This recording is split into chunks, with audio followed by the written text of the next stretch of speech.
સમાચારમાં આગળ વાત કરીશું મુંબઈના વિખ્યાત લાલબાગના રાજાની સવારી। લાખો ભક્તો લાલબાગના રાજાના દર્શનને ઉમટી પડ્યા। અગલે બરસ તો જલ્દી આનાનો જયઘોષ। ભારે હૈયે બાપાની મૂર્તિનું વિસર્જન કરાવ્યું છે।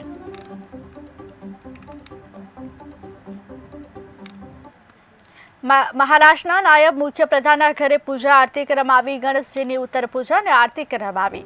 મનોજ મુંતાશીર જે કે શ્રોફ પણ આરતીમાં હાજર રહ્યા। બાપાના વિસર્જનમાં ભક્તજનો પણ જોડાયા।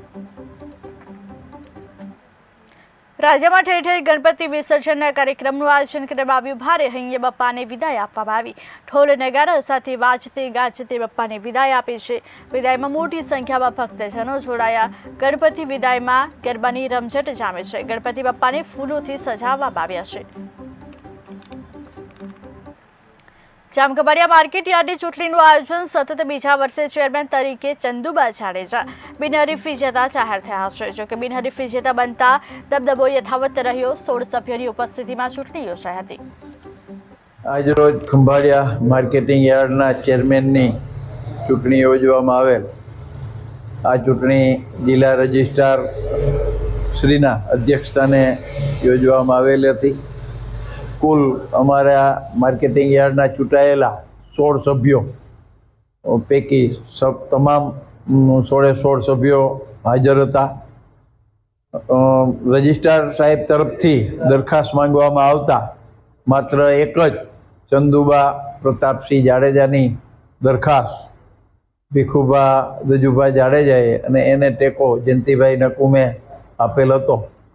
આ દરખાસ્તને 16 સભ્યો દ્વારા હર્ષથી વધાવી અને રજૂ કરવામાં આવેલ અને ત્યારબાદ કોઈ ફોર્મ કે નહીં આવતા રજિસ્ટ્રાર સાહેબ તરફથી ચંદુબા પ્રતાપસિંહને ચૂંટાયેલ। વડોદરામાં બપ્પાને ભાવભીની વિદાય પ્રાર્થના સાથે પરિવારજનોએ બપ્પાને વિદાય આપે છે। શ્રીજી બાપાની શ્રદ્ધાપૂર્વક પૂજા અર્ચના કરવામાં આવી। વિઘ્નહર્તા દુંદાળા દેવને પ્રાર્થના કરી। કૃત્રિમ તળાવ પાસે તમામ સુવિધાઓ ઉપલબ્ધ કરવામાં આવી। મહાનગર સેવા સદન દ્વારા પણ સુવિધાઓ ઉપલબ્ધ કરાઈ। વડોદરા સંસ્કારી નગરી ઉત્સવની પણ નગરી છે। વડોદરાના તમામ યુવક મંડળો જેમણે ગણપતિ બાપાની અનેક કૃતિ સાથે બાપાની આરાધના કરી। સોસાયટી હોય, પોળ હોય, ઘર હોય, દરેક જગ્યાએ ગણપતિ બાપાની આરાધના કરવામાં આવી। મુંબઈ પછી જો તો આપણા વડોદરા શહેરમાં થાય છે। બાપા વિઘ્નહર્તા દેવ છે અને સૌના વિઘ્નો દૂર કરે એવું વડોદરાવાસીએ પ્રાર્થના પણ કરી છે। ઇન્દ્રપ્રસ્થના રાજા એટલે ઇન્દ્રપ્રસ્થ યુવક મંડળ દ્વારા હંમેશા ગણપતિ બાપાની આરાધના કરે છે। આજે ગણપતિ બાપાને પોતાના ઘરે પણ મોકલ્યા છે, પણ એની સાથે ઇન્દ્રપ્રસ્થ યુવક મંડળ દ્વારા સરસ મજાનું ઇકો ફ્રેન્ડલી ગણપતિ બાપા જેમણે બેસાડ્યા હોય, આરાધના કરી હોય, પ્રાર્થના કરી હોય તેમના માટે વિસર્જનના સમયે સરસ મજાનો કુંડ પણ બનાવ્યો છે અને હજારોની સંખ્યામાં દરેક ગણેશ ભક્તો અહીંયા આવીને ગણપતિ બાપાની પ્રતિમાનું વિસર્જન કરે છે। અનેક સેવાકીય કાર્ય ઇન્દ્રપ્રસ્થ યુવક મંડળ દ્વારા કરવામાં આવે છે। ઇન્દ્રપ્રસ્થનું રસોડું 5 રૂપિયામાં ગરીબ લોકો હોય કે કોઈ પણ વ્યક્તિ હોય એ પોતે આ ઇન્દ્રપ્રસ્થના રસોડામાં સરસ ગરમ જમવાનું પણ જમી શકે આવી સુંદર વ્યવસ્થા પણ ઇન્દ્રપ્રસ્થ તરફથી કરવામાં આવી છે। આજે તમામ વડોદરાવાસીએ ગણપતિ બાપાને હસતા મોઢે અને થોડા રૂખી હૃદયે કેમ કે 10 દિવસ આરાધના કરી હોય, બાપાને ફરી મોકલવાના આવે ત્યારે સ્વાભાવિક દુઃખ થાય, પણ વડોદરાવાસીએ ગાતે ગણપતિ બાપાને પોતાના ઘરે મોકલીને आराधना प्रार्थना करी छे। बापा आप विघ्नहर्ता देव छो, सबना विघ्नो दूर करजो। हम लास्ट 85 ईयर्स से जो हमारे दादा है वो गणपति बिठा रहे हैं यहाँ पे। हम वर्षों से पहले सुसागर में करते थे, हमारा फर्स्ट टाइम यहाँ पे विसर्जन का था। गणपति 10 દિવસથી અમે પૂજા અને આરતી કરી રહ્યા છે। ખૂબ જ આનંદ આવે છે ઘરે અને આજે આ 11મા દિવસે વિસર્જન કરવા આવી રહ્યા છે। ખૂબ જ આનંદ આવે છે અને ઘરમાં ખૂબ જ પોઝિટિવિટી રહે છે અને દર વર્ષે અમારી ઈચ્છા એવી છે કે આપણે આજે શહેરના 8 જુદા જુદા વિસ્તારોમાં કૃત્રિમ તળાવોમાં વિસર્જન થનાર છે। તો ગણપતિ મંડળથી માંડીને સમગ્ર રૂટ ઉપર અને પછી એન્ડમાં આપણા આર્ટિફિશિયલ પોન્ડ ઉપર આજે પોલીસની બંદોબસ્ત છે। પંડાલથી આપણા આયોજકો સાથે સંકલન કરીને એમના સંપૂર્ણ પેરાફેર્નાલિયા સાથે નીકળશે અને સમગ્ર માર્ગો ઉપર ફેસિલિટેટ કરવા માટે, સુરક્ષા જાળવવા માટે અને ક્રાઉડ મેનેજમેન્ટ માટે, ટ્રાફિક મેનેજમેન્ટ માટે તમામ પ્રોસેસ માટે ડેડિકેટેડ પોલીસ ટીમ તૈનાત છે. બપોરથી શરૂ થનાર આ કાર્યક્રમમાં પોલીસ અધિકારીઓ ખડેપગે હાજર રહેશે. 6,500થી વધારે પોલીસ અધિકારીઓ, central paramilitary forces, state reserve police ફોર્સના અધિકારીઓ આ જવાબદારી નિભાવશે અને મને વિશ્વાસ છે કે આ એક એન્યુઅલ ઇવેન્ટ જે વડોદરા શહેર માટે અતિ મહત્ત્વનું ઇવેન્ટ ગણાય, આ ઇવેન્ટને આપણે સફળતાપૂર્વક શાંતિપૂર્ણ માહોલમાં સંપન્ન કરાવ્યું. વડોદરા સંસ્કારી નગર. સુરતમાં ગણેશજીની મહાકાય મૂર્તિનું વિસર્જન, 10 દિવસની પૂજા અર્ચના બાદ બપ્પાને વિદાય. 12 જેટલી ક્રેન થકી મૂર્તિઓનું વિસર્જન હાથ ધરાયું. 5 ફૂટથી મોટી મૂર્તિનું હજીરા દરિયા ખાતે વિસર્જન શાંતિપૂર્ણ માહોલ વચ્ચે વિસર્જન કરવામાં આવ્યું. દર વર્ષે જે મૂર્તિ આવે છે એના કરતાં આ વર્ષે મૂર્તિનો ધસારો ખૂબ જ વધવાની શક્યતા અને ધ્યાને લઈ દર વર્ષે જે 8-10 ક્રેન લગાવતા હતા એના જગ્યા પર આ વર્ષે ટોટલ અમે 16 ક્રેન પોઝિશન પર ઊભી છે. 2 ક્રેન સ્ટેન્ડ બાય છે, 12 ફોરક્લિપ છે અને 9 સ્પેશિયલ ગેસ કટર હાલ કારીગરીમાં જોડાઈ ગયેલ છે. દર વર્ષે જે મૂર્તિ આવે છે એના કરતાં આ વર્ષે મૂર્તિ. જૂનાગઢમાં મહાદેવ મંદિરે 75 કુંડી હવનોત્સવ. પીએમ મોદીના જન્મદિન નિમિત્તે હવનોત્સવનું આયોજન. ભૂતનાથ મહાદેવ મંદિર ખાતે આયોજન કરાવ્યું. વડાપ્રધાનના જન્મદિવસ નિમિત્તે આયોજન કરાવ્યું. આપણા યશસ્વી વડાપ્રધાન શ્રી નરેન્દ્રભાઈ મોદીજીના જન્મદિવસ નિમિત્તે જૂનાગઢ શહેર ભાજપ અને એમના અધ્યક્ષ શહેર પ્રમુખ શ્રી પુનિતભાઈ શર્મા દ્વારા એમના 75 વર્ષમાં પ્રવેશ છે એટલે 75 યજ્ઞકુંડના માધ્યમથી યજ્ઞમાં આહુતિ આપી અને એમના નિરોગી દીર્ઘાયુષ્યની પ્રાર્થના કરવામાં આવશે. અને આ પ્રાર્થના એવા માટે કરવામાં આવે કે ભારત વૈશ્વિક ગુરુના સ્થાન ઉપર પધારે. એ માટે નરેન્દ્રભાઈ સતત કાર્યશીલ રહે એની સદભાવના વ્યક્ત કરીએ છીએ યજ્ઞના માધ્યમથી, માર્કંડેય પૂજાના માધ્યમથી. આપણા યશસ્વી વડાપ્રધાન. જૂનાગઢમાં દેહ વિક્રયના ચુંગાલમાંથી સગીરાનો છુટકારો. ગુમ થનાર સગીરાને શોધી 4ની અટકાયત કરી છે. હોટલના 3 મેનેજર સહિત 4 લોકોની અટકાયત. સગીરાના અપહરણ અંગે ફરિયાદ નોંધાઈ હતી. જૂનાગઢમાં વિદેશી દારૂનો જથ્થો ઝડપાયો. ગાંધીગ્રામ લીરબાઈ પરામાંથી દારૂ ઝડપાયો છે. 6.86 લાખનો મુદ્દામાલ પોલીસે કબજે કર્યો. આરોપી સામે પ્રોહિબિશન એક્ટ મુજબ ગુનો નોંધવામાં આવ્યો. મહિલાઓ પણ પુરુષથી કમ નથી એ વાત સાર્થક કરી છે તખતગઢ ગામની મહિલાઓએ. આ ગામમાં વિવિધ પ્રકારના સખી મંડળો છે અને સખી મંડળ થકી મહિલાઓ પગભર બની છે. વર્ષે દાડે લાખોની કમાણી કરી બતાવે છે. આમ તે ગુજરાત સરકાર દ્વારા ગામડાઓમાં સખી મંડળોની શરૂઆત કરવામાં આવી હતી, જે અંતર્ગત ગામડાઓની મહિલાઓ એક જ જૂથ થઈ સખી મંડળો રચી વિવિધ પ્રકારની વાનગીઓ બનાવવા થયા છે. સાથે સાથે ગૃહ ઉદ્યોગ કરી કમાણી કરી રહ્યો છે. આ ગામની મહિલાઓએ પોતાના હાથે જો કે સિઝનેબલ વાનગીઓ બનાવવાની શરૂઆત કરી છે.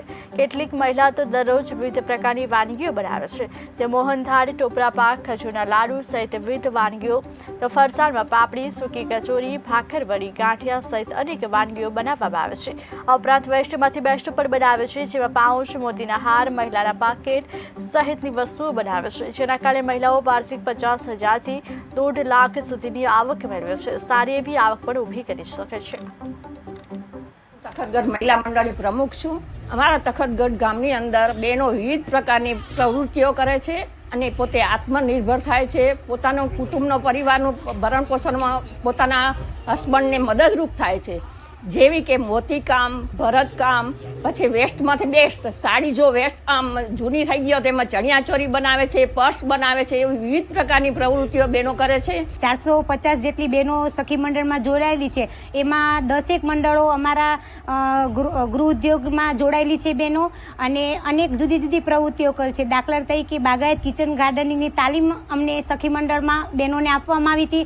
એમાંથી અમે પાપડી, ગાંઠિયા, લકડિયા ગાંઠિયા અને એવું બનાવીએ છીએ. બહેનો જામ, જ્યુસ, શરબત, અથાણા અને મરી મસાલા બનાવે છે. અને સિઝનેબલ કે દાખલા તરીકે દિવાળી કે જન્માષ્ટમીની સિઝનમાં બહેનો મોહનથાળ, બરફી અને અમે અનેક જુદી જુદી વાનગીઓ બનાવે. મોહનથાળ, શક્કરપારા, ભાખરવડી, કચોરી, સૂકી કચોરી, મસાલા અથાણા, લીંબુનું અથાણું, ગજરોનું અથાણું, તમામ વસ્તુ મોહનથાળ, કાજુ કતરી જે ઓર્ડર આપે એ ઓર્ડર પ્રમાણે બનાવું છું.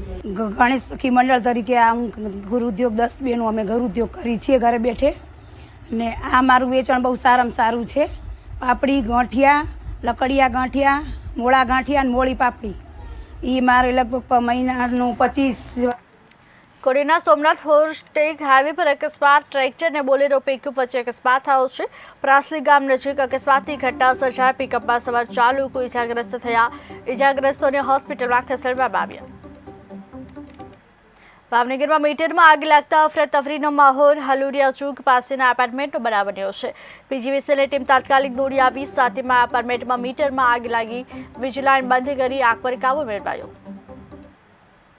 વલસાડના આંબલિયા સલામાં તસ્કરોનો તરખાટ સમાવ્યો. જૂના શાક માર્કેટમાં 3 દુકાનોમાં હાથ અજમાવ્યો. કોઈ પણ જાતની કિંમતી વસ્તુ કે પૈસા ન મળ્યા. તસ્કરોએ ખાલી હાથે પાછું પડવું પડ્યું. ઇલેક્ટ્રોનિક દુકાનમાંથી 20,000ની ચોરી કરી. રાજકોટના ધોરાજીમાં ગાર્ડન પર બેનરો લાગ્યા છે. નગરપાલિકા સંચાલિત જનતા ગાર્ડન પર બેનરો લાગ્યા. પૂર્વ ધારાસભ્યનો ગાર્ડન સ્વખર્ચે બનાવ્યાનો દાવો. જનતા માટે ટીમ લલિત વસોયાએ બનાવ્યાનો દાવો કર્યો છે. ગાર્ડનનું લોકાર્પણ લલિત વસોયાના હસ્તે થયું હતું. 1 જાન્યુઆરી 2022ના રોજ લોકાર્પણ થયું. બેનરો લાગતા ભાજપ અને કોંગ્રેસ સામને થયા છે.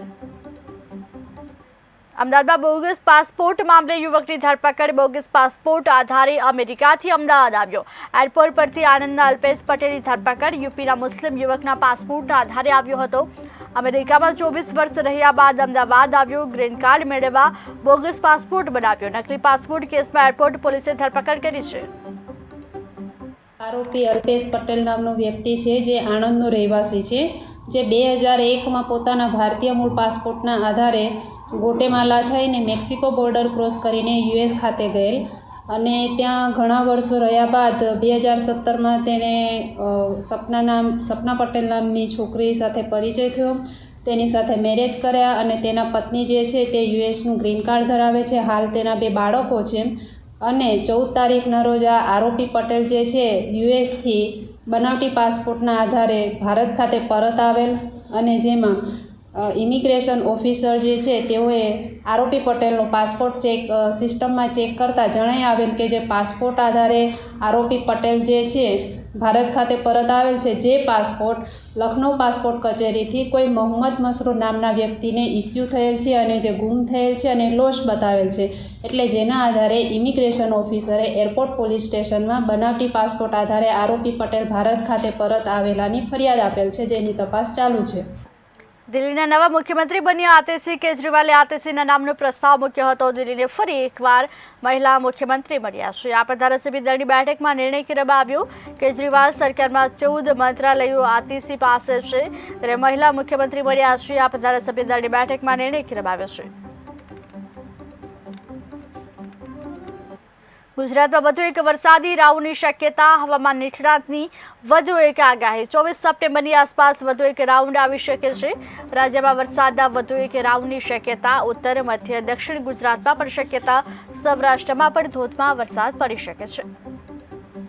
જોકે રાજ્યમાં વરસાદના વધુ એક રાઉન્ડની શક્યતા વ્યક્ત કરવામાં આવી છે. હવામાન નિષ્ણાતો દ્વારા વરસાદને લઈને આગાહી કરવામાં આવી છે. આગાહી અનુસાર ઉત્તર, મધ્ય, દક્ષિણ ગુજરાતમાં પણ વરસાદ વરસવાની શક્યતા છે. ગુજરાતમાં વધુ એક વરસાદી રાઉન્ડને લઈને હવામાન વિભાગના નિષ્ણાતો દ્વારા આગાહી કરવામાં આવી છે. હવામાન વિભાગના નિષ્ણાતોની આગાહી અનુસાર જોકે ગુજરાતમાં હજુ વધુ એક 24 સપ્ટેમ્બરની આસપાસ વરસાદનો રાઉન્ડ આવી શકે છે.